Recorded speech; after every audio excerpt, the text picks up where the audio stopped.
Entonces vamos al libro de Marcos, capítulo 2, versículos del 1 al 12. Búsquelo ahí porque es importante que usted lea la Biblia. Marcos 2, del 1 al 12. Entró Jesús otra vez en Capernaum después de algunos días, y se oyó que estaba en casa.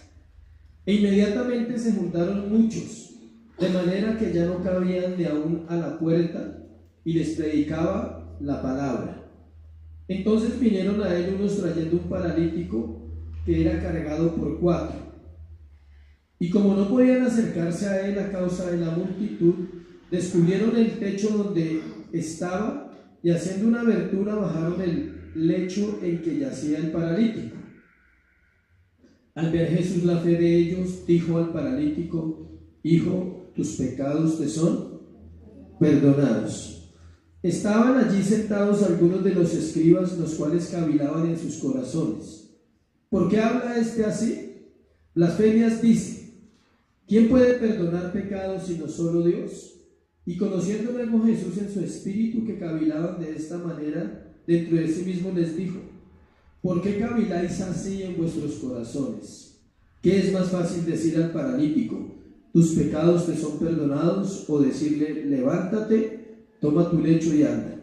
Pues para que sepáis que el Hijo del Hombre tiene potestad en la tierra para perdonar pecados, dijo al paralítico: a ti te digo, levántate, toma tu lecho y vete a tu casa. Entonces él se levantó enseguida, y tomando su lecho salió delante de todos, de manera que todos se asombraron y glorificaron a Dios diciendo: nunca hemos visto tal cosa. Padre, te damos gracias en esta mañana, Señor, en el nombre de Jesús. Gracias por tu palabra, gracias por este momento, Dios. Ayúdanos a entender hoy lo que tú quieres enseñarnos. Oramos, Señor, porque tu palabra sea revelada en el corazón. Oramos porque más que una información, como siempre, Dios, podamos tener revelación de las Escrituras. Glorifícate, Señor, en cada corazón. Hay una necesidad oculta que ni siquiera nosotros conocemos hoy, pero tú lo sabes todo, como leímos ahí. Tú conoces los corazones. Tú sabes qué piensa cada persona hoy, cómo vino a la reunión y qué va a hacer hoy, en la tarde y mañana y el próximo tiempo de su vida. Tú lo sabes. Por eso te pido, háblanos, Dios, en el nombre de Jesús. Amén y amén. Autoridad de Jesús para perdonar pecados, se llama el tema de hoy. Autoridad de Jesús para perdonar pecados. Hoy en día se habla mucho del cristianismo. Parece que estuviera de moda en todo el planeta ser cristiano, o ir a una iglesia, o escuchar un sermón. Inclusive la música cristiana ha tomado mucha fuerza en el mundo entero. Ya es popular en las noticias, ya es popular en el mundo secular, cosa que nunca se había visto durante todas las generaciones. Pero a pesar de que se habla de tanto el cristianismo, hay poco cristianismo en la tierra, ¿sí sabía? Hay poca verdad de Dios revelada, porque tenemos mucha información acerca de Dios, pero poco conocimiento de Dios. La información la encuentras en la Biblia, la información la encuentras en internet, la información la encuentras en oraciones que puedes leer, pero la revelación la encuentras cuando tienes una relación con Cristo diariamente. Y aparte de eso, la tienes diariamente, pero la tienes para obedecer, no para aprender solamente. Obedeces lo que lees, obedeces lo que escuchas. Hay muchos beneficios de ser creyente, ¿sí sabía? Y son buenos beneficios. Pero hay uno que sobresale de todos y de todas las religiones del mundo, que nos diferencia. El cristianismo verdadero se diferencia de todas las religiones del mundo por una sola cosa, que las otras religiones no tienen. Muchas religiones se asemejan y son muy parecidas al cristianismo, ¿sí sabía? Hay miles de religiones parecidas al cristianismo, pero ninguna ofrece lo que el cristianismo puro y original ofrece, que se llama perdón de pecados. Ninguna religión te ofrece perdón de pecados. Te pueden ofrecer a Dios, te pueden ofrecer el sermón, te pueden ofrecer ética, te pueden ofrecer moralmente principios, pero ninguna se atreve a decir que su Dios perdona pecados. El cristianismo es la única enseñanza pura en la tierra donde se puede hablar de un Dios que perdona pecados. No hay otra. Solo Él, o sea, Cristo, ofrece una solución al problema fundamental de la humanidad que se llama ¿qué? El pecado. En última instancia, escuche bien esto: nadie irá al infierno por el pecado, sino por el pecado no confesado. Porque el pecado fue resuelto ¿dónde? En la cruz del Calvario. Pero las personas que van a estar separadas de Dios eternamente no se van a perder por el pecado, se van a perder porque nunca reconocieron que había un Salvador que vino a la tierra solo con ese propósito: perdonar pecados. El no reconocer a Dios como Señor y Salvador para seguirlo y servirle, escuche, no para una información, será la razón por la cual muchos estarán separados de Dios eternamente. La diferencia entre los redimidos y los condenados no es un asunto de bondad personal, es un asunto de perdón de pecados. Esa es la única diferencia. Solo está relacionado con una sola palabra: perdón. Romanos 3:23. Por cuanto todos, puesto que todos pecaron, están ¿qué? Destituidos de la gloria de Dios. Ambos destinos estarán poblados de personas que pecaron en esta vida. La condenación eterna y la salvación eterna, en ambos lugares habrán pecadores, ¿sí saben? Es así. Solo que en un lugar habrán pecadores a los cuales se les concedió un perdón otorgado por el que murió en la cruz, y en el otro lugar habrán personas a las cuales no se les concedió el perdón porque nunca tomaron en cuenta a Dios. Hay una gran batalla en entender el corazón de Dios cuando uno habla de estas cosas. ¿Por qué? Porque Él es justo, pero a su vez es misericordioso. Pareciera que estos dos atributos se contradicen entre sí. O sea, parece que es contraria la misericordia y la justicia. Pero por otro lado, miramos que tienen razón. ¿Por qué? Porque Él es justo cuando se trata de hacer justicia contra toda impiedad, contra todo lo que se levante contra Él.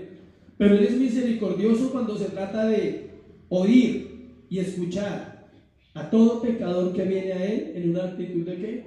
De arrepentimiento. Siempre hallará misericordia. El que a mí viene, yo no le echo fuera. Dice: buscadme y vivirá vuestra alma. Buscadme y viviréis. A veces uno quiere vivir sin conocer a Dios y es difícil. Solo se existe cuando no se conoce a Dios. Se respira, se gasta oxígeno, ¿sí? Que puede ser útil para otros, pero no se vive. La vida es ¿qué? Cristo. Éxodo 34, 6, 7 nos muestra un poco de nuestro Dios. Antes de entrar en el tema, ¿por qué le hago esta introducción? Porque siempre es bueno exaltar el nombre de ¿quién?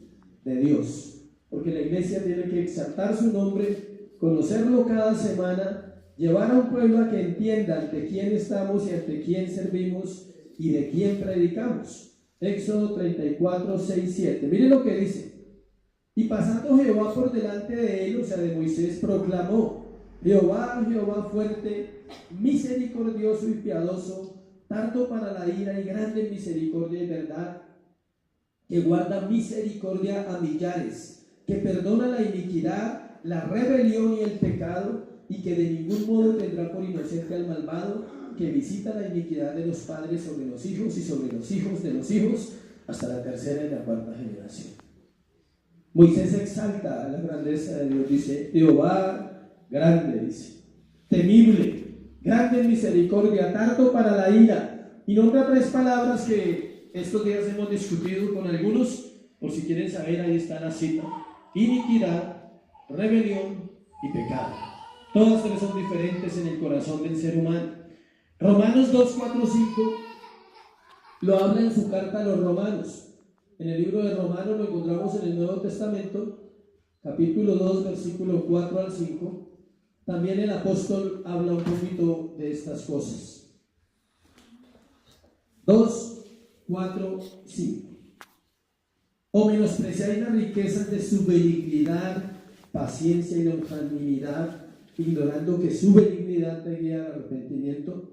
Pero por tu dureza y por tu corazón no arrepentido, atesoras para ti mismo ira para el día de la ira y de la revelación del justo juicio de Dios. Dios no ha sacado a nadie, ¿sí saben?, de la iglesia, y nunca va a sacar a nadie de su pueblo. Cada persona se excluye cuando no obedece a su palabra, cuando solo se volvió información, cuando vamos a la iglesia solo para informarnos de algo. Pero es diferente cuando vienes para amar a alguien, para obedecerle, para decirle: reconozco mi necesidad de ti, sé cuánto me cuesta obedecerte, pero con tu ayuda quizás lo pueda ¿qué? Lograr. Estas dos palabras deben ser entendidas por la iglesia, porque el perdón de pecados necesita ambas, justicia y misericordia. No solo misericordia. Hay dos corrientes cristianas que sacan al evangelio de la verdad.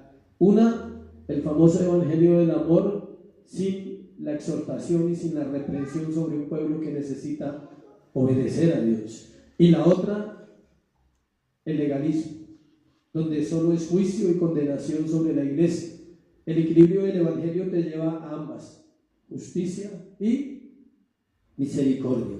Efesios 1, del 7 al 8. Es bueno saber de qué vamos a hablar, por eso estamos haciendo este ejercicio. ¿Que vamos a hablar de qué? Del perdón de pecados. Efesios 1, 7, 8. En quien tenemos redención por su sangre, el perdón de pecados según las riquezas de su gracia, que hizo sobreabundar para con nosotros en toda sabiduría e inteligencia. Eso lo hizo Dios ya. No lo va a hacer. Ahí dice que lo hizo, que ya sucedió. Encontramos en el segundo capítulo de Marcos, donde estamos hoy estacionados, que ilustra bien el perdón de pecados en esa historia. Veremos 4 personajes o 4 puntos, como usted lo quiera entender, que encierran este relato tan conocido, pero a la misma vez tan desconocido. O sea, es muy conocido porque está en los 3 evangelios.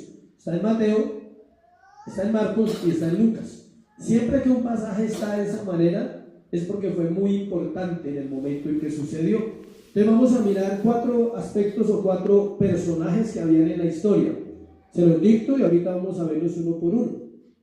Primero, los espectadores curiosos. Encontramos unos espectadores curiosos, como siempre.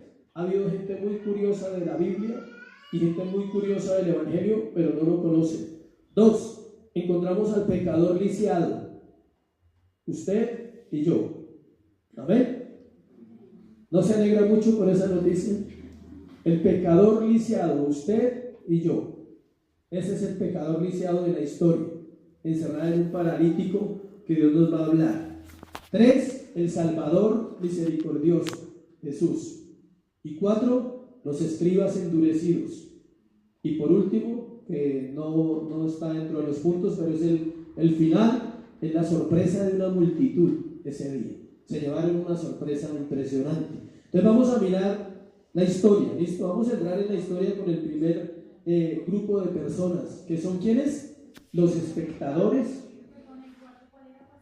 El cuarto era el que voy a compartir cuando llegue al cuarto. Bueno, los escribas endurecidos. Primero, los espectadores curiosos. Versículo 1 y versículo 2 del capítulo 2. Entró Jesús otra vez en Capernaum después de algunos días y se oyó que estaba en casa. El evangelista Marcos inicia una vez más el capítulo con una frase común en su libro: después de algunos días. Siempre. Ese es el estilo literario de él, para que usted se ubique. Él siempre va a hablar después, luego, íbamos, llegamos, nos fuimos de tal lugar y llegamos a tal otro. Él es un historiador, Marcos. Y él habla, ¿por qué es un historiador? Porque él no estuvo con Jesús. Él está contando una historia que Pedro le contó. Pedro lo contaría de diferente manera. Y estuve con Jesús en tal lado. Y él entró a mi casa y sanó a mi suegra, podría decir Pedro. Marcos no lo puede contar así. Marcos dice, salieron y fueron a la casa de Pedro, porque él no estaba el día del suceso. Mientras que Pedro sí puede decir, yo salí con Jesús y no me las doy, ¿sí? Y entró a mi casa y sanó mi suegra, ¿cómo la ve? Él le contaba eso a Marcos y Marcos escribía. Entonces Marcos escribe, entró Jesús otra vez en Capernaum después de algunos días y se oyó que estaba ¿dónde? En casa. ¿Cuál casa? No sabemos. No es la casa de Pedro según los estudiosos, otra casa. Dicen algunos que podría ser otra casa de otro discípulo, porque allá también vivía Mateo, o podría ser una casa alquilada porque el Señor era próspero. Amén. O sea, él no tenía problemas. Yo creo que cualquiera le prestaba una casa a él para reunir gente. O sea, yo creo que él decía, préstame tu casa. Y inmediatamente la gente decía, pues obvio, es Dios. Como cuando él va y dice a los discípulos, vayan a tal lugar y hallarán un pollino atado. Díganle al dueño que es para mí. ¿Por qué creen que él mandó decir eso? Porque el dueño sabía que él era Dios. El dueño era un cristiano verdadero. Que el Señor mandó decir que le mande el pollino, dijo, llévenlo, no hay problema, ¿sí? Entonces cualquiera en el pueblo le prestaría una casa a Dios, o usted no le prestaría su casa a Dios. Si Dios le dice, préstame tu casa, ¿tú se la prestarías? ¿Quién sabe? Hay que evaluar. ¿Listo? Habían pasado semanas o meses quizás después de lo que había pasado con el leproso. Recordemos que el Señor no podía entrar a las ciudades debido a la historia de hace 8 días, que el leproso había tomado el lugar de aceptación y el Señor había tomado el lugar de ¿qué? De rechazo. ¿Y por qué? Porque el bendito leproso había desobedecido de no contarle a todo el mundo lo que había sucedido. Así como nosotros cuando no hacemos caso, metemos a los demás en problemas. Una vez más los espectadores curiosos, no para salvarse, sino para ver milagros. ¿Sí sabía que la iglesia cristiana es atractiva, sobre todo las multitudes? Cuando se habla que van a orar por enfermos y se van a sanar, llega todo el mundo a esas reuniones. Los impíos también van. Los incrédulos van. Solo para decir, vamos a ver si es cierto, ¿sí? Vamos a ver cómo engañan a la gente, porque algunos van con ese escepticismo, dice, camine que a mí me gusta ver cómo engañan a los incautos. Me gusta saber cómo es que los engañan, cómo les dicen cosas que son mentiras y que no van a suceder, o que si van a suceder, no se las van a acreditar realmente al que las hizo. Una vez más el paralelo con Lucas, acuérdense que esto está en Lucas y Mateo, no vamos a ir sino lo vamos a estudiar acá. Lucas 5:17 nos da más información sobre quienes estaban entre la multitud y los describe como los fariseos y los doctores de la ley. Qué nombre tan interesante, ¿no? Los doctores de la ley, o sea, la alta élite de Israel, la crema innata de los fariseos. Hoy en día se conocen como las vacas sagradas de la iglesia, que saben mucho pero no obedecen. Son las vacas sagradas, que creen que pueden ayudar a otros pero no se han ayudado a sí mismos, porque no son fieles a Dios y a la palabra, y abundan. Eran 6,000 en una élite poderosa de Israel. 6,000 eran. De esos 6,000 había un grupo de 60 o 70 que dirigían toda la élite espiritual. Ellos no estaban allí para apoyar el ministerio de Jesús. Ellos estaban allí para buscar una ocasión, para tener motivos para matarle. Bonitas las intenciones de ellos, ¿no? Los curiosos que vienen a la iglesia y no son salvos, siempre van a encontrar dos cosas. Una, salvación. Hay gente que se queda, como hay gente que dice, no, eso no es para mí. Entonces pasa este grupo de ¿qué? Curioso. Siempre habrá alguien alrededor de la enseñanza correcta que quiera destruirla, siempre. Porque la verdad confronta las tinieblas y el pecado, y habrá quienes quieran callarla. Por eso está escrito que las puertas del Hades no prevalecerán contra la iglesia. No vamos a hablar más de los fariseos porque no es el tema más importante de hoy, pero nos va llevando en la historia. Esos eran unos personajes. Gracias a Dios que no hay tantos curiosos en esta iglesia. Todos son salvos, todos vienen a buscar al Señor, todos aman la palabra. ¿Amén? Segundo, el pecador lisiado. Vamos en niveles. El pecador lisiado, versículo 3, versículo 4. Entonces vinieron a él unos trayendo un paralítico que era cargado por 4.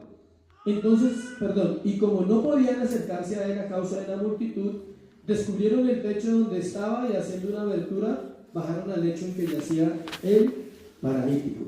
El relato deja atrás la multitud, no es importante, ¿sí ve? Para Dios no es importante la multitud. El evangelista o el historiador Marcos se centra en la forma como Pedro le comenta, dice, eso no fue importante que los fariseos estuvieran allá. Marcos, lo importante era que iba a suceder algo especial, pero la casa era pequeña y estaba llena. ¿Sí sabían que era una casa pequeña y estaba llena? Porque lo relata. Dice que hasta las puertas estaba llena en los evangelios. En el caso de este hombre era diferente al leproso. El rechazo social de él era diferente. ¿Por qué? Porque este no era excluido, porque no tenía lepra, pero también tenía un rechazo social. Su condición económica, no podía trabajar y tenía una especie de rechazo social, pero muy diferente al que vimos hace 8 días en el leproso. El Señor sanó muchos paralíticos, pero los evangelios registran este hecho, lo cual nos enseña que fue más que un milagro, tenía que ver con la condición de pecado de este hombre. Hubo paralíticos que el Señor los sanó, pero no les habló del pecado. Con él fue diferente. Con él el Señor conocía el corazón de este hombre y sabía que era un pecador y que la enfermedad era consecuencia ¿de qué? De su pecado. El paralítico era cargado por 4 hombres que han sido mal enseñados en las iglesias. Les han puesto hasta nombres a los 4 hombres, ¿sí? Dicen que uno representa la fe, que otro representa el amor. No representan nada, o sea, simplemente eran los amigos del paralítico, ¿sí? Y tienen que llevarlo. Es como cuando usted ve a un amigo necesitado y usted dice, me gustaría que esta persona cambiara, ¿a dónde lo llevo? ¿Cuántos han tenido una persona cercana con problemas de adicción, de drogas? No, que no sea usted, ¿no? Sino que una persona cercana que usted haya conocido. Uno dice, ¿dónde lo llevo? ¿Dónde lo llevo? ¿Dónde lo cargo? O sea, porque es una carga, ¿cierto? ¿Dónde lo metemos? O sea, uno quiere deshacerse de ese chicharrón, ¿sí? Hay fundaciones, hay iglesias, pero no es suficiente. Él necesita lo mismo que el paralítico, que lo lleven ¿a quién? A Jesús. Él tiene que ser llevado a Jesús porque está lisiado, el adicto está lisiado, la prostituta está lisiada, el homosexual está lisiado, ¿sí? El mentiroso está lisiado. O sea, no nos vamos a pecados terribles. Todo lo que sea pecado produce ¿qué? Enfermedad en el corazón del ser humano. Nos va destruyendo poco a poco. Comienza con la mancha, ¿sí? Con la manchita roja y se va haciendo más grande hasta que se vuelve lisiado. El paralítico no nos dan información. Ahí no hay nada de información de él, ni quién era, cómo se llamaba, cómo se vestía, nada. Solamente dice que 4 amigos lo llevaron y resulta que la casa estaba llena de gente.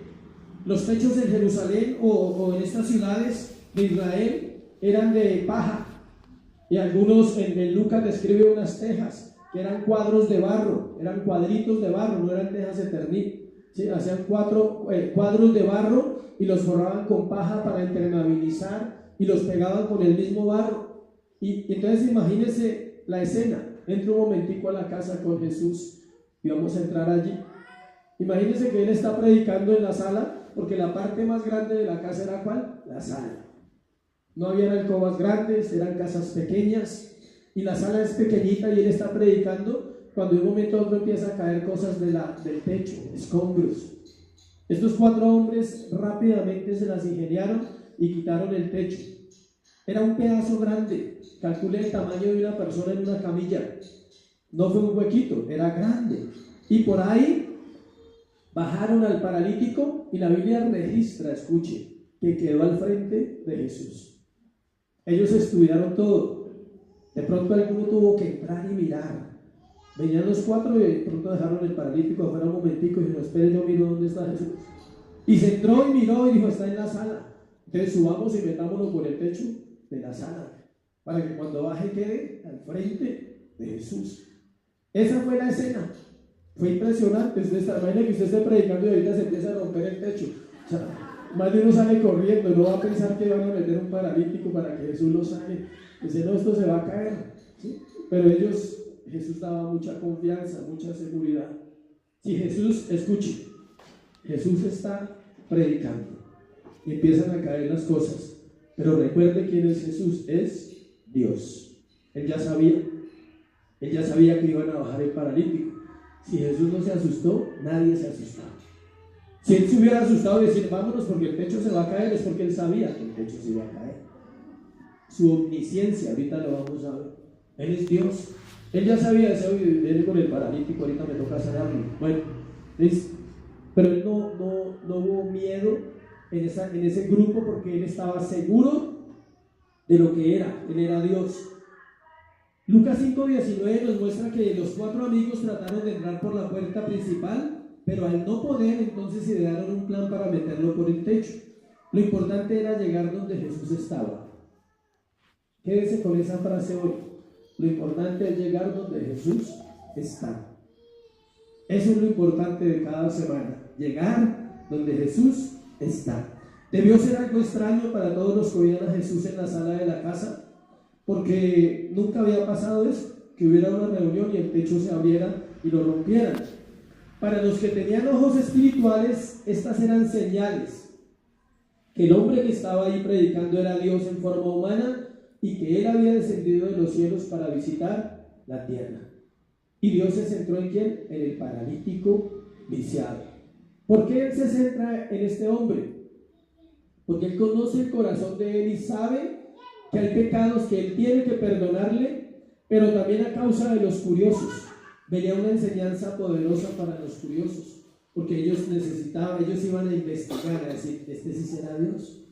¿Este será el que dice que es? Vamos al tercer punto. El Salvador misericordioso. ¿Quién es el Salvador misericordioso? Jesús. Al ver Jesús la fe de ellos, dijo al paralítico, hijo, tus pecados te son perdonados. Aquí nos vamos a quedar un poquito. Llegamos al centro del mensaje. Los curiosos eran parte de la escena. El paralítico era importante también en la escena, pero llegamos al más importante. ¿A quién? A Jesús. Siempre el mensaje principal es ¿quién? Cristo. Cristo en nosotros. Llegamos al centro del mensaje. No eran los oyentes, no era el paralítico, no eran los religiosos, era quién estaba ahí. Y ese es el gran dilema que hay en estos tiempos en la relación con Dios, que todas las cosas son muy importantes para nosotros como cristianos, pero poco le damos la importancia a lo que Él es realmente. Siempre que vayas a orar, procura buscar a ¿quién? A Jesús.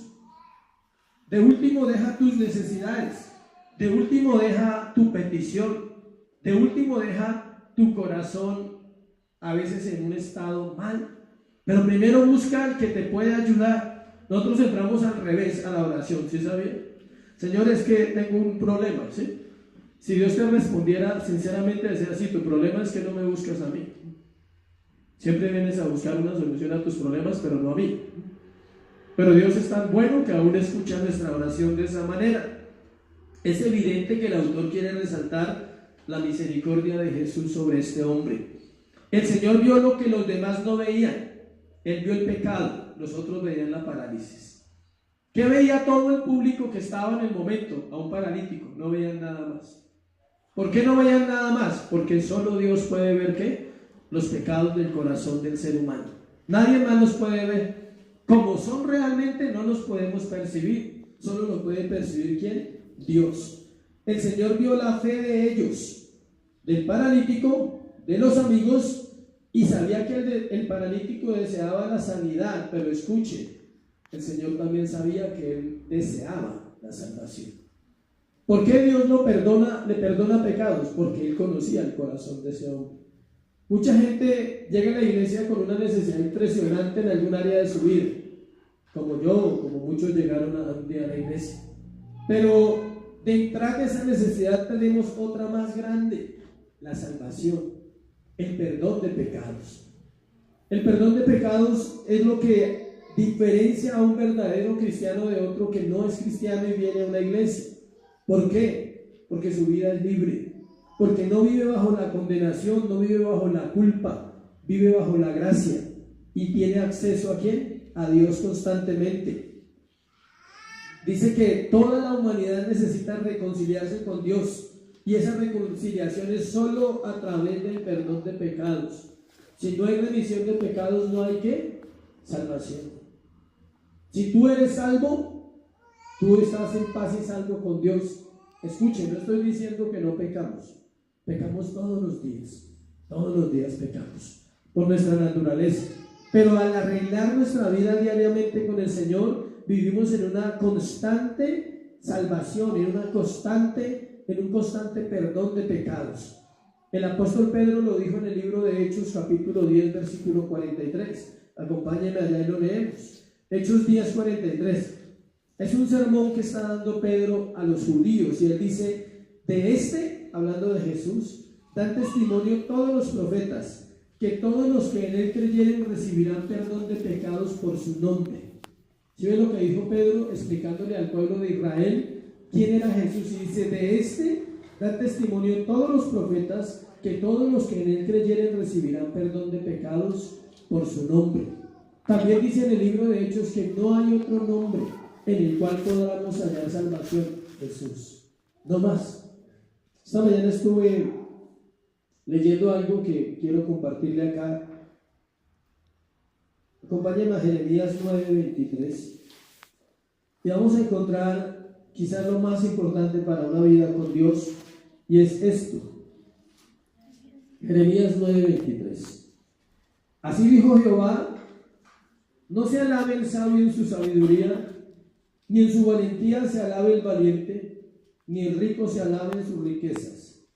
Mas alábese en esto el que se hubiere de alabar, en entenderme y conocerme, que yo soy Jehová, que hago misericordia, juicio y justicia en la tierra, porque estas cosas quiero, dice Jehová. Tiene que ver con el conocimiento de Dios. No vemos ahí en el libro de Marcos la conexión de lo que Dios quería hacer con el paralítico.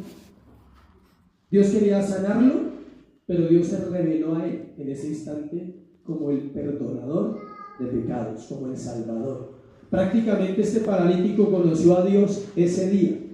No conoció a un sanador. Es fácil conocer un sanador, pero es diferente conocer a quién, a Dios. Le dio el paquete completo, le dio salvación y le dio ¿qué? Sanidad. Y eso es lo que Dios busca en este tiempo, que la gente comprenda. ¿Tienes alguna enfermedad? Dile: Dios, antes de mi enfermedad me gustaría ser salvo. Ahora, cuando oramos por alguien en esa área, siempre le enseñamos, oré por una señora que tenía cáncer, o no sé si Dios la sanó o no, porque no se lo puedo decir. No vendemos esa idea ahora. No es que Dios la sanó cuando yo oré, no sé si la sanó o no, pero sí sé algo, y es que pudo empezar una relación con Cristo, y eso es importante.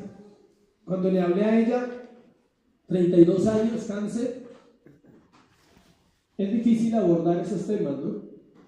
Y uno quisiera ser muy sutil y muy suave para no vulnerar la vida de nadie, pero el Evangelio es el Evangelio. Entonces le dije: sabes que puedes morir, ¿no? Tienes 32 años y sabes que si Dios no te sana, vas a morir. No dice: no vaya a mi casa a orar por un enfermo, dice la gente, ¿sí? Cuando uno le habla así a los enfermos. Dijo: sí, yo sé. Le dije, y me llamó la atención lo siguiente: ella nunca en la vida ha escuchado sobre una palabra que se llama la vida eterna.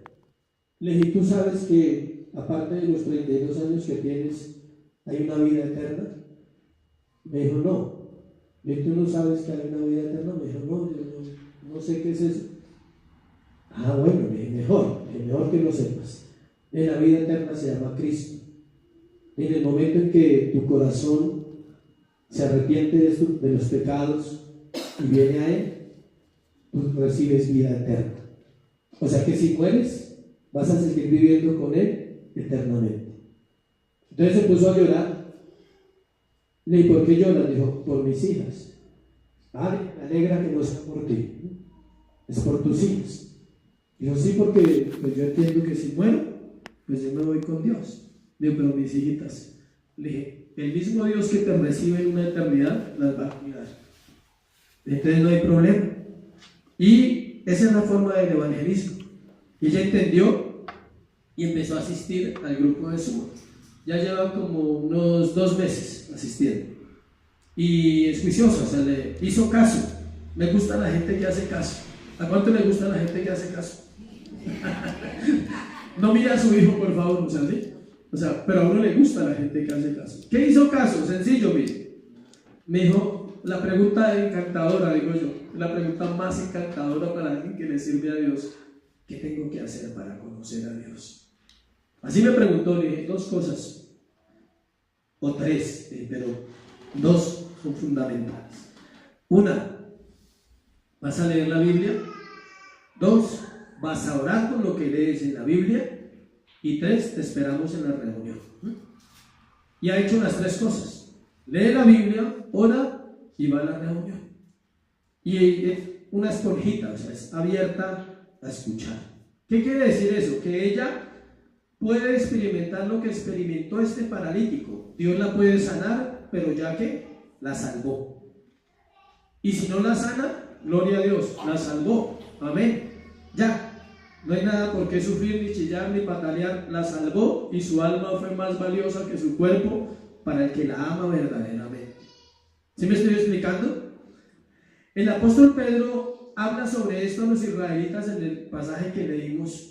Y notemos que el paralítico no hizo obras para salvarse. Cuando volvemos a la historia de Marcos nos damos cuenta que él no hizo obras para salvarse. Él no fue al discipulado ni una semana.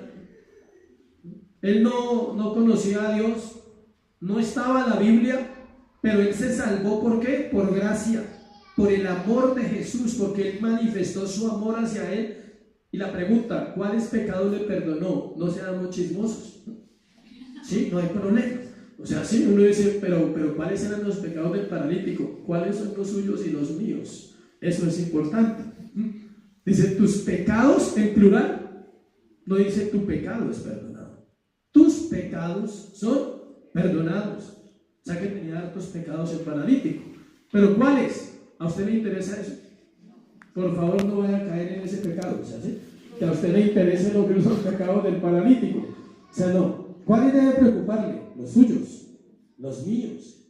¿Qué debe preocuparnos? Que Jesús pueda hacer lo mismo que hizo con el paralítico. Tus pecados te son perdonados.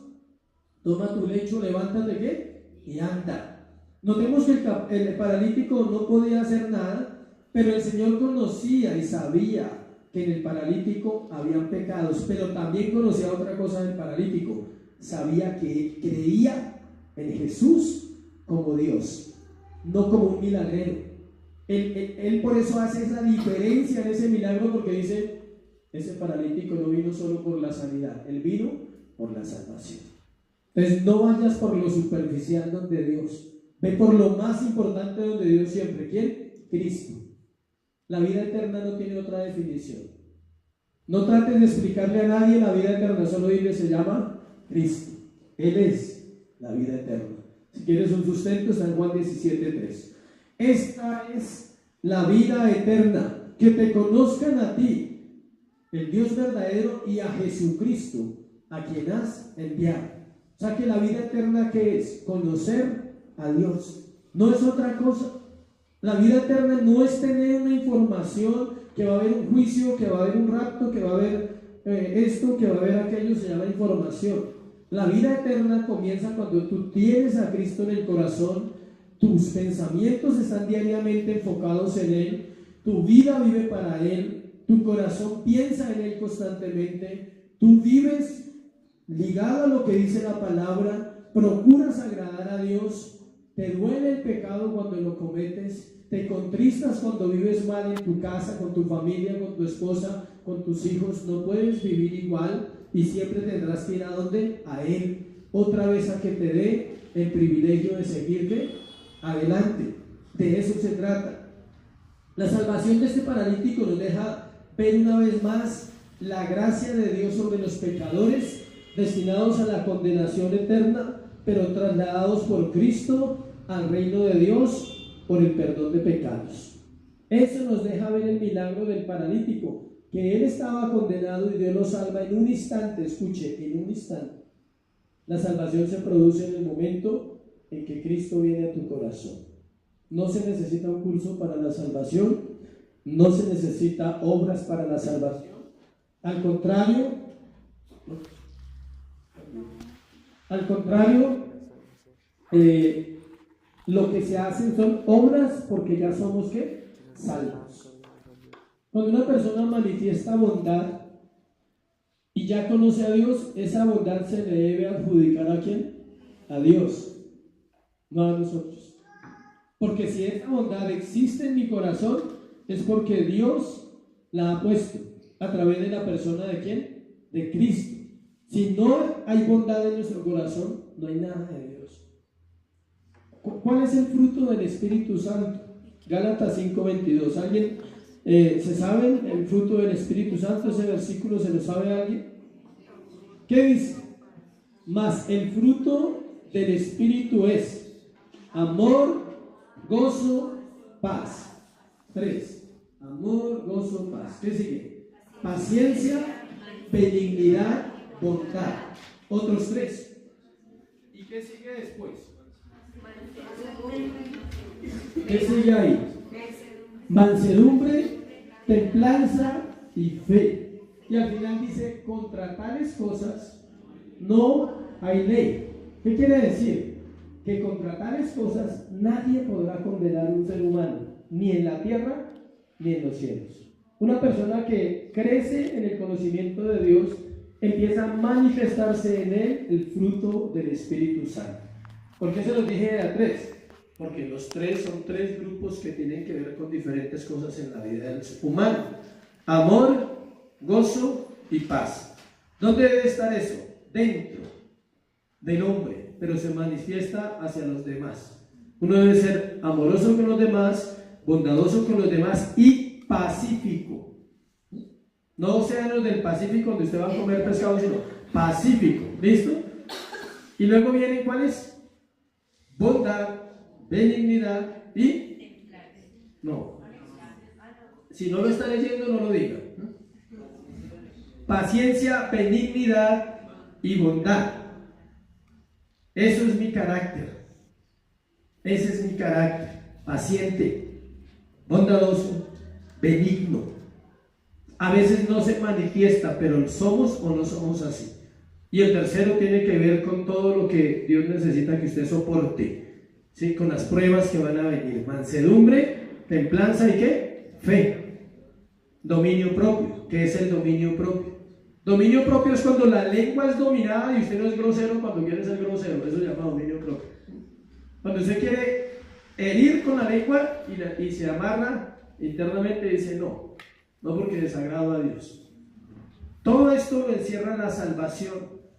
¿Por qué? ¿Por qué nos centramos en eso? Porque la salvación es más completa que la sanidad. El paralítico tenía un problema, obvio. ¿Quién quiere estar paralítico? Nadie. ¿Quién quiere un problema de enfermedad? Nadie. Pero el problema no es el problema, como dicen por ahí. El problema es el corazón de nosotros. Estamos avanzando en la iglesia, pero surgen los problemas, no del problema, sino del corazón del creyente. Dios siempre santifica la iglesia para llevarla a otro nivel y la está santificando y seguirá santificándola cada día más.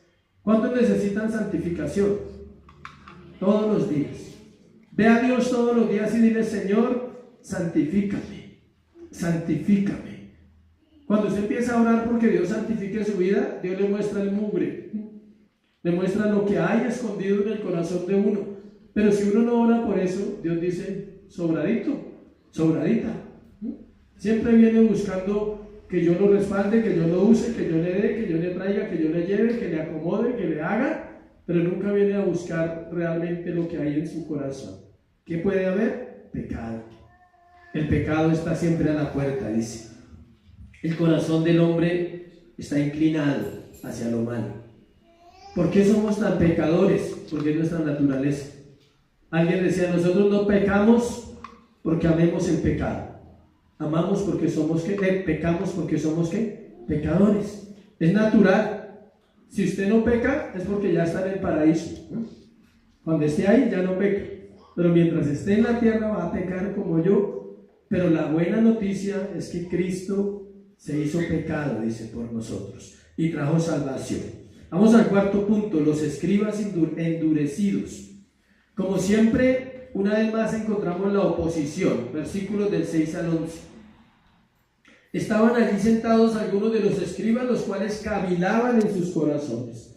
Al ver la conducta de los escribas, seguimos conociendo a Jesús. Uno dice, ¿cómo? Vamos a mirar el versículo 6. Estaban allí sentados. ¿No les llama la atención que estaban sentados y la casa estaba llena? ¿Qué aprende usted de ahí? Llegaron temprano. Llegaron temprano porque les gustaba la información, eso sí. Ellos querían escuchar a Jesús no para salvarse, para condenar a Jesús. Qué curioso, ¿no? No escuchar a Jesús para salvarse, sino para condenar al Salvador. Pero la información es clara, dice, estaban allí que sentados.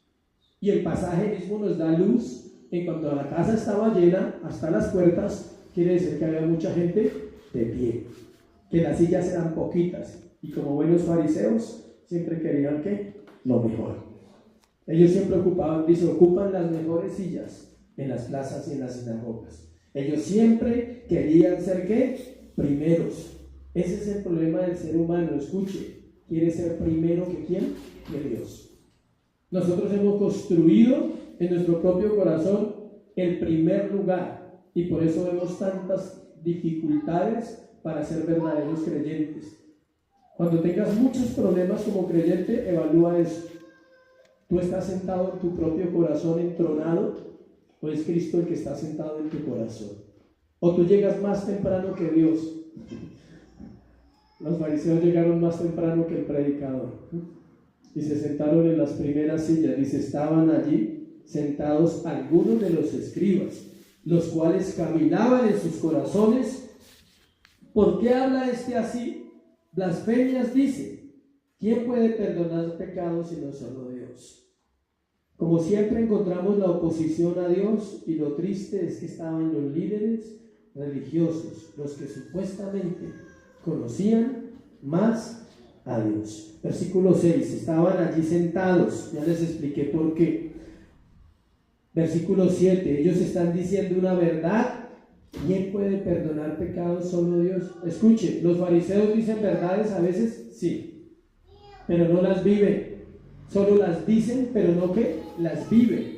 Ellos dicen ahí, ¿por qué habla este así? Blasfemias dice, ¿quién puede perdonar pecados sino solo Dios? Obvio, así está escrito en la Biblia, que el único que perdona pecados es ¿quién? Dios. Ellos están diciendo una verdad. Escuche, hay gente que dice la verdad, pero no la está viviendo. Entonces esa verdad no es revelada, no tiene peso en su corazón. Hoy pasa igual, puedes escuchar la verdad y seguir endurecido de corazón porque hay prácticas de pecado que no queremos dejar. Mientras el pecado no se abandone, la verdad no tiene el mismo poder. La verdad tiene poder cuando yo humildemente digo, Señor, yo reconozco que he fallado. Gracias por tu palabra, necesitaba hoy entender eso. Ellos habían torcido la ley, habían inventado doctrinas de hombres y ni siquiera ellos las cumplían y le pedían a la gente que las cumpliese. O sea, ellos no cumplían lo que ellos enseñaban, y eso se llama fariseísmo. ¿Por qué la gente no viene a las iglesias? Porque a veces no ven testimonio claro en los que predicamos o en los que enseñamos. Porque a veces uno lo invita y dice, pero esa señora es grosera, yo la he escuchado, que ella dice groserías y me está diciendo que vayamos a la iglesia. ¿Cómo será esa iglesia si ella es grosera? Sencillo, es una evaluación sencilla. Pero yo veo que esa mujer es como coqueta, y ¿será que la iglesia es coqueta también? O sea, ¿sí? Y ese señor es como vulgar, o sea, ¿sí? Como grosero. Y me invita a la iglesia, ¿será que allá todos son vulgares y groseros? Mejor me quedo con mi familia, ¿sí? Mejor me quedo sin saber nada de Dios. Ellos eran ese tipo de personas, endurecidos. ¿Sabe qué le hace más daño a la iglesia y le ha hecho más daño a la iglesia durante siglos? Los cristianos, entre comillas, que se van al mundo y terminan viviendo en el mundo y un día diciéndole a la gente que estuvieron en una iglesia. Ellos representan este tipo de personas. Muchos de ellos se perdieron, ¿sí sabías? Muchos fariseos se perdieron. Van a ir al infierno, la Biblia lo dice, que irá delante Poncio Pilato, Herodes, dice, y todos los fariseos, dice la escritura. Irán, dice que encabezarán la fila, o sea, son los primeros que van a juzgar. Les tienen reservado ese privilegio, los primeritos en entrar. ¿Sí? ¿Por qué? Porque su conducta alejó miles y miles y miles de israelitas de la verdad. Y Dios les tiene guardado ese cobro. Esa cuenta de cobro se la tiene facturada para el último día, el día de las cuentas. Porque es delicado, ¿sí sabía? Hablar de Dios no es un juego, no es decir cosas por decirlas. Uno le dice: Dios, ten misericordia de mí, que anuncio la palabra. Tú debes decirle: Señor, ten misericordia de mí, que asisto a un lugar donde le enseñan la palabra, que pueda mostrar a Cristo más a las personas con mis actitudes. Ellos sabían que al aceptar que Jesús era Dios, debían honrarle y servirle. Tremendo, ¿no? O sea, ellos sabían, ellos conocían, entre ellos dirían: venga y hablamos acá. Si este es el Mesías, ni modo, toca obedecerle, porque es Dios. Entonces ellos batallaban.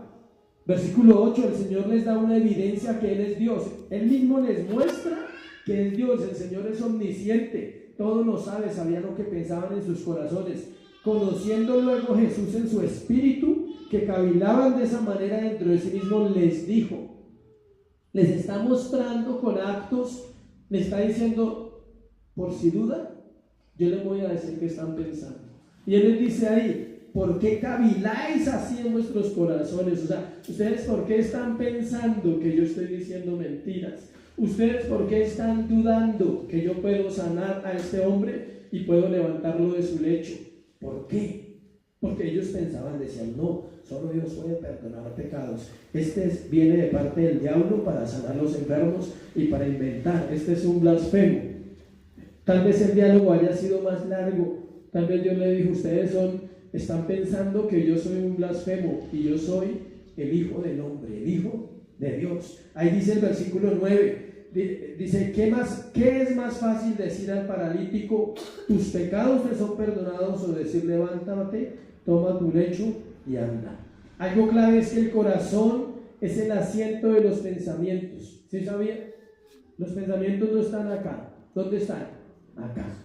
No lo digo yo, lo dice la Biblia en muchas partes.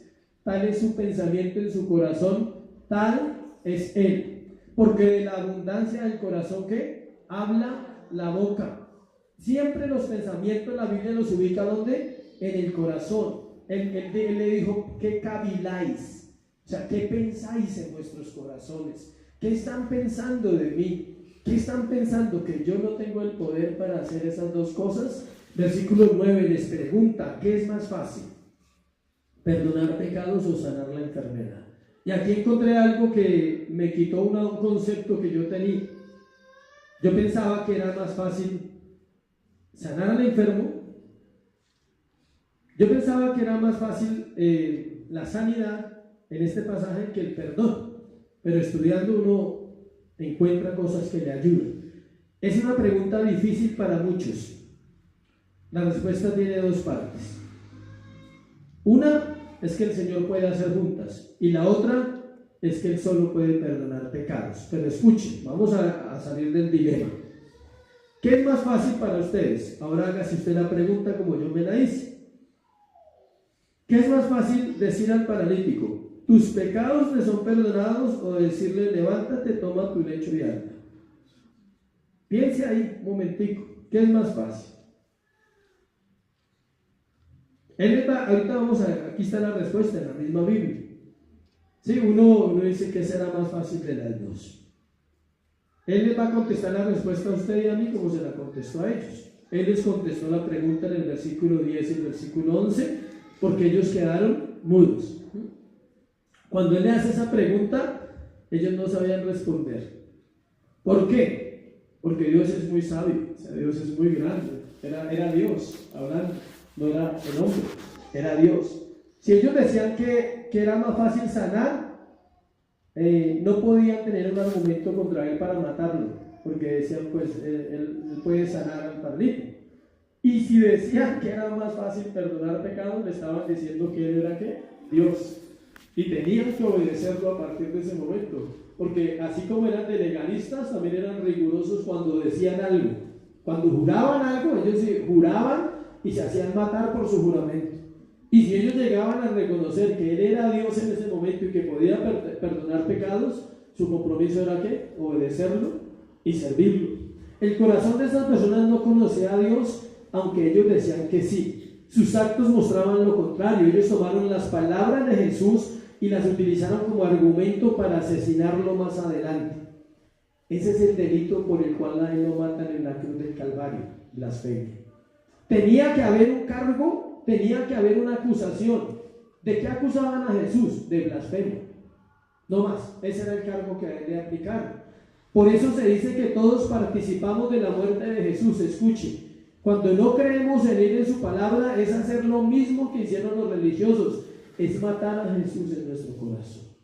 Ellos lo mataron físicamente, participaron del homicidio, pero cuando tú y yo no creemos en la palabra y en Cristo como Dios, lo estamos matando ¿de dónde? De nuestro corazón. No estamos dejando que Él viva ahí. El Señor le dio 3 muestras de que Él es Dios. Primero, leyó sus mentes, sabía y les dijo lo que pensaban. Segundo, no discutió con ellos sobre lo doctrinal o lo teológico acerca de que Dios perdona pecados. Él como Dios lo podía hacer y punto. Él no se puso a explicarles, vamos a ir a la ley, vamos a estudiar las escrituras para mostrarles que Dios puede perdonar pecados. Tercero, en el versículo 9 encontramos que Él dijo que es más fácil decir y no hacer, y vamos a encontrar la respuesta a lo que estamos enseñando. Versículo 9, ¿qué es más fácil decir?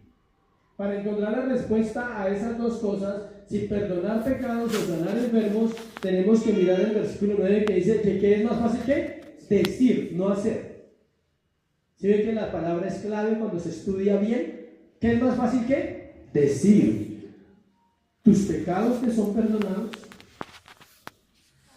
O ya tienen la respuesta, o decirte levántate, toma tu lecho y anda. ¿Qué era más fácil ese día? Vamos allá. ¿Quién dice que tus pecados te son perdonados? Levante la mano. ¿Quién? ¿Sí? ¿Qué es más fácil decir? Por eso el texto lo dice. Tus pecados te son perdonados, levante la mano. ¿Y quién dice que es más fácil decir, toma tu lecho, levántate y anda? Y los otros no saben, no responden. Bueno, escuche. Era más fácil decir, tus pecados te son perdonados. ¿Por qué? Porque no se necesitaba una evidencia. Tus pecados te son perdonados, ya. Nadie podía ver los pecados del hombre, entonces no se necesitaba una evidencia. Era más difícil decir, toma tu lecho paralítico, levántate y anda. Era difícil, porque tenía que haber una evidencia. El paralítico tenía que enderezarse, ponerse de pie y salir caminando, ¿qué? Sano. Tremendo. Entonces él dice, pues para que sepáis, les dice, o sea, los confronta, les dice, pues fariseos, pues para que sepáis que el Hijo del Hombre tiene potestad en la tierra para perdonar pecados. Dijo al paralítico, a ti te digo, levántate, toma tu lecho y vete a tu casa. Entonces él se levantó enseguida y tomando su lecho salió delante de todos, de manera que todos se asombraron y glorificaron a Dios diciendo, nunca hemos visto tal cosa. Él les dijo, pues para que sepan, así como que dijo, les voy a mostrar que yo soy Dios y perdono pecados con una evidencia más poderosa, porque cualquiera puede decir eso y no hay una evidencia. Los pecados les son perdonados, pero no sabemos qué pecados haya cometido esa persona. Toma tu lecho, levántate y anda. Y vieron con sus propios ojos la sanidad al instante del paralítico. Por eso dice que muchos, dice de manera que todos se asombraron y glorificaron a Dios diciendo, nunca hemos visto tal cosa.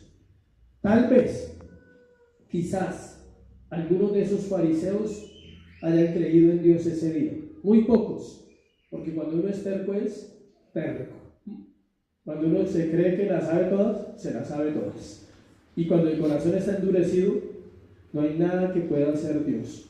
Entonces, él no era un blasfemo. Si no era un blasfemo, entonces era Dios. Un blasfemo no puede conocer los pensamientos de los hombres. Un blasfemo no puede perdonar pecados. Un blasfemo no puede sanar parálisis. Él es Dios. Esa era la enseñanza importante de la sanidad del paralítico.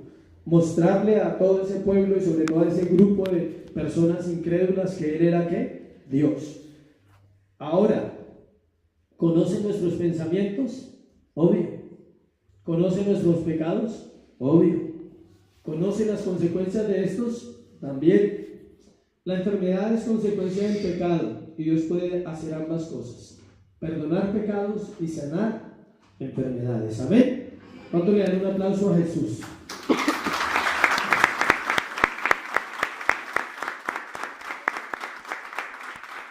Póngase sobre sus pies, vamos a orar, a darle gracias a Dios por este tiempo, que sea Él hoy llevándonos a reconocerle una vez más como nuestro Dios, como el único Dios que puede perdonarnos y santificarnos. Señor, gracias por tu palabra, Dios, gracias por la enseñanza hoy a través de la vida de este hombre llamado el paralítico. A través de los fariseos endurecidos, Dios, cómo mostraste tu sabiduría, tu poder, Señor, tu gloria. A través de los curiosos que también estaban allí, pero al final el pasaje dice, todos se asombraron. Y eso es lo que sucederá, Señor, al final. Todos reconocerán que tú eres Dios, que tú eres el Rey de Reyes, Señor, el Señor de Señores. Que ante ti toda rodilla se doblará, que ante ti toda lengua confesará que Jesucristo es el Señor. Pero hoy estamos aquí, Señor, como iglesia, reunidos esta mañana, congregados para reconocer que tú eres el Dios de nuestra vida. Yo te invito que si para ti Él es Dios, se lo hagas saber esta mañana. Que si para ti Él es Dios, tú le digas, tú eres mi Señor, y anhelo obedecerte, y anhelo conocerte, Señor. Pero sobre todo necesito, Dios, hoy que perdones mis pecados. Tú tienes poder para hacerlo, nadie más puede hacerlo, Dios. El hombre no puede hacerlo. Cuando tú vas y le cuentas al hombre tus faltas, el hombre no te puede redimir. Pero cuando vas a la presencia de Dios y le dices, Señor, reconozco mis pecados, perdóname hoy, limpia mi corazón, Señor, más y más de maldad, perdona mis mentiras, mis engaños, Señor, perdona mi idolatría, porque a veces hay cosas más importantes en mi corazón que tú, porque he puesto cosas de primeras antes que tú, Señor. Perdona mi maldad interna. Perdona mis dudas. Cuando tú dudas de Dios estás pecando. Perdona mi incredulidad, Señor. No quiero dudar de ti. Perdóname cuando mi fe desmaya y me olvido que tú eres Dios, que conoces mis pensamientos, que conoces lo profundo de mi corazón, conoces mi pecado. Conoces mis pensamientos de mañana, de la otra semana, ya lo sabes todo. Y aún así nos atrevemos, Señor, a tratar de esconder. Por eso Dios muestra siempre el pecado que está escondido, Dios, en la iglesia. Por eso siempre saca a la luz el pecado, que solo es cuando tú lo sacas, cuando realmente nos damos cuenta que somos perdonados, Dios. Y así lo haces con cada uno de nosotros. Siempre que entres a orar, iglesia, dile, Señor, si hay cosas que yo no veo en mí, házmelas ver, porque yo quiero ser limpio, porque yo anhelo, Dios, que tú limpies mi corazón, como lo hiciste también con el leproso. Quiero ser limpio. También lo hiciste con el paralítico, le dijiste, tus pecados te son perdonados, toma tu lecho, levántate y anda. Dice, al instante este hombre se levantó, tomó su lecho y salió, y todo el mundo se dio cuenta que era un hombre perdonado. Dios, que la gente pueda notar que tu iglesia es salva, que tu iglesia es santa, que tu iglesia se está levantando, Señor, en esta generación, con personas que aman la verdad, que aman la justicia, que aman la misericordia, que pueden ayudar a otros porque primero han ido al secreto, Dios, a conocerte, que no se jactan de sus cosas, de sus propiedades, de su estudio, que no se jactan, Señor, de tener una buena familia o un buen empleo, Dios, que lo único que pueden decir es: solo sé que Él es Dios, solo sé que Él murió por mí en esa cruz, solo sé que Él derramó su sangre en el madero hasta lo último para darme vida eterna y salvación, y solo sé que quiero agradarle y quiero vivir para Él mientras esté en esta tierra. Hoy te doy gracias, Señor, por tu palabra. Hoy te doy gracias por lo que estás haciendo, Dios. Oro porque levantes esta congregación. Oro porque traigas vida en el nombre de Jesús. Porque se establezca tu palabra en los corazones. Porque la revelación de Cristo crezca en cada corazón. La altura, Señor, la profundidad, la longitud, Señor, la anchura del conocer a Dios se haga real en cada asistente a la congregación y en toda iglesia donde se predique tu palabra. Hoy te doy gracias por este tiempo, Señor, en el nombre de Jesús. Amén. Y amén. Dale ese aplauso a Cristo.